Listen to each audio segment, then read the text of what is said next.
तो जय हिंद दोस्तों, और आशा है कि आप सब अच्छे होंगे। तो दोस्तों, हम जानते हैं कि भारत का बंटवारा करवाने वाली जो पार्टी थी वो थी मुस्लिम लीग। पर इसके बनने और बंटवारे के पीछे सोच क्या थी, जिन्ना से काफ़ी पहले ये पार्टी क्यों बनाई गई थी और क्या क्या घटनाएं घटी साल 1906 से 1947 के बीच, आज हम ये जानेंगे। तो मुस्लिम लीग की स्थापना हुई साल 1906 में और जगह थी ढाका। कुछ मुस्लिम नेताओं ने वाइसरॉय लॉर्ड मिंटो से मुलाकात की और पार्टी की स्थापना हुई। ऊपर से तो यही कहा गया कि ये पार्टी बनाई गई है मुसलमानों के हक के लिए, उनके प्रतिनिधित्व के लिए, लेकिन असल बात कुछ और थी, जिसे जानने के लिए हमें एक साल पहले यानी साल 1905 में जाना होगा, जब बंगाल का बंटवारा किया लॉर्ड कर्जन ने।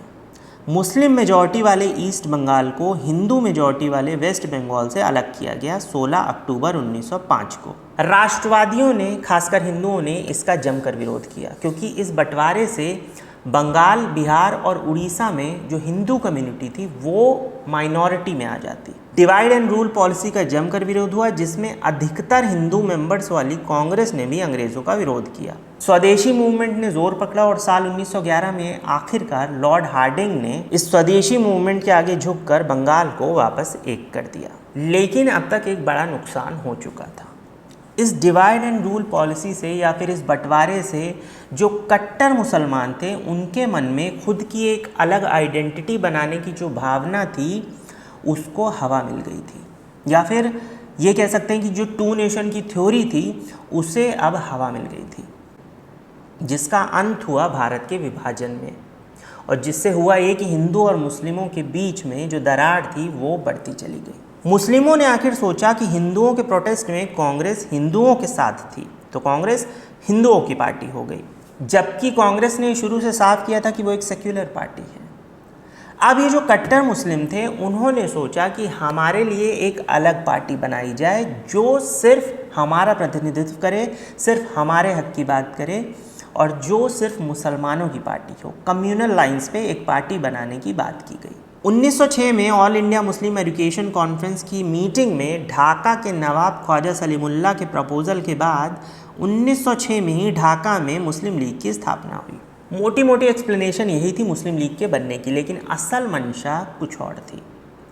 अंग्रेज़ों ने जब ये देखा कि स्वदेशी मूवमेंट ने कितना ज़ोर पकड़ लिया और अंग्रेज़ों का विरोध किस हद तक किया जा सकता है, तो उन्होंने देश की मेजॉरिटी यानी हिंदुओं और सेकेंड बिगेस्ट मेजॉरिटी यानी मुसलमानों के बीच डिवाइड एंड रूल की पॉलिसी को अपनाया। आज़ादी की लड़ाई से मुस्लिमों को दूर रखने के लिए और अपने प्यादे के रूप में रखने के लिए अंग्रेज़ों ने मुस्लिम लीग को सपोर्ट किया। यानी जैसे हिंदू समाज ने बदलते वक्त के साथ साथ चेंज को अपनाया, खुद को आगे बढ़ाया, तरक्की की, उसी तर्ज पर मुसलमानों के लिए ये एक पार्टी बनाई गई, यही कहा गया, जबकि असल में मुसलमानों के जीवन में इससे कुछ बदलाव नहीं आ रहा था। गफ्फार खान जो एक देशभक्त मुस्लिम थे और जिनके चलते नॉर्थ वेस्ट फ्रंटियर प्रोविंस के मुसलमानों ने सिविल डिसोबीडियंस का सपोर्ट किया था, यानी अंग्रेज़ों के विरोध में बात की थी, उन्होंने भी यही कहा कि हिंदुस्तान के मुसलमानों का नेता हमेशा वो व्यक्ति होता था जो अंग्रेज़ों का पसंदीदा होता था। सिर्फ राजनीति नहीं बल्कि पढ़ाई में भी अंग्रेज़ इसी तरह की पॉलिसी अपनाते थे, जिसका सबसे बड़ा एग्जाम्पल थे सैयद अहमद ख़ान। 19वीं सदी के अंत में ही सैयद अहमद ख़ान ने जब मुसलमानों को रूढ़िवादी सोच से एजुकेशन की तरफ ले जाना चाहा, तो उनको आभास हुआ कि अंग्रेज़ों के सपोर्ट के बिना ये सब संभव नहीं है। ये सब नेहरू जी ने भी अपनी किताब डिस्कवरी ऑफ इंडिया में लिखा कि सैयद अहमद ख़ान ने इस्लाम और क्रिश्चियनिटी में समानताएँ बताईं, और वो आज़ादी की लड़ाई से दूर थे क्योंकि इससे उनके काम में रुकावट आती। उन्होंने मुस्लिमों में एंटी ब्रिटिश भावना को कम करने का काम किया और मुस्लिमों को आज़ादी की लड़ाई और कांग्रेस से दूर किया। ये सब नेहरू जी ने लिखा। साथ ही नेहरू जी ने यह भी लिखा कि सैयद अहमद ख़ान का अलीगढ़ कॉलेज बनाने का उद्देश्य था मुस्लिमों को अंग्रेज़ों की वफादार प्रजा बनाना, और वो मुसलमानों को भारत की आज़ादी के मूवमेंट से दूर करने में काफ़ी हद तक सफल हुए।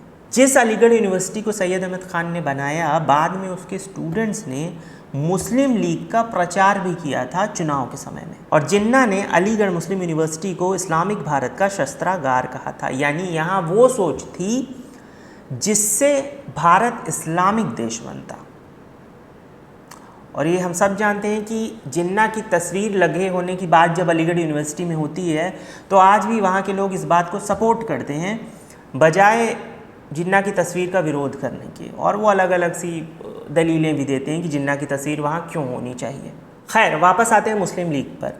तो कट्टर मुस्लिम नेताओं के, अंग्रेज़ों के दिमाग में क्या था ये तो साफ है, लेकिन उस वक्त के जो आम मुस्लिम थे उनके मन में क्या था ये अभी तक साफ नहीं था, क्योंकि मुस्लिम लीग एक एलीट लोगों की पार्टी थी, पैसे वालों की पार्टी थी। इसमें आम मुस्लिमों की कोई भागीदारी अभी तक नहीं थी, ना ही उनको कोई बहुत ज़्यादा इंपॉर्टेंस अभी तक दी जा रही थी। अब 1906 में ही राजनीति में एंट्री हुई थी मोहम्मद अली जिन्ना की। मोहम्मद अली जिन्ना जो मुस्लिम लीग का सबसे पॉपुलर नेता बना, वो राजनीति में उतरा और उसने कांग्रेस ज्वाइन की और हिंदू मुस्लिम एकता की बात की आने वाले कुछ सालों तक। ये सुनकर आप शॉक्ड हो सकते हैं, बट शुरू में उसने ऐसी बातें की। इसके बाद साल 1915 में गांधी जी भारत वापस आए। गांधी जी की इतनी बड़ी हस्ती के आगे अब जिन्ना की इम्पोर्टेंस जो थी कांग्रेस में वो अचानक से कम हो गई। उसका जो कद था कांग्रेस में वो घट गया अचानक से।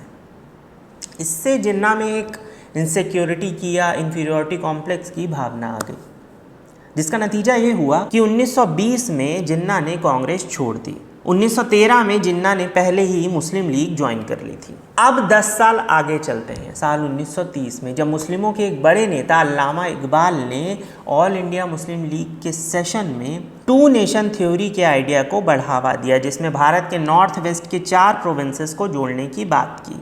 और आगे जाके इसी सोच ने जिन्ना की टू नेशन थ्योरी को या बंटवारे की सोच को बढ़ावा दिया। और यही वजह है कि अल्लामा इकबाल, जिन्होंने लिखा था सारे जहाँ से अच्छा हिंदुस्तान हमारा, उन्हें पाकिस्तान का स्पिरिचुअल फादर भी कहते हैं।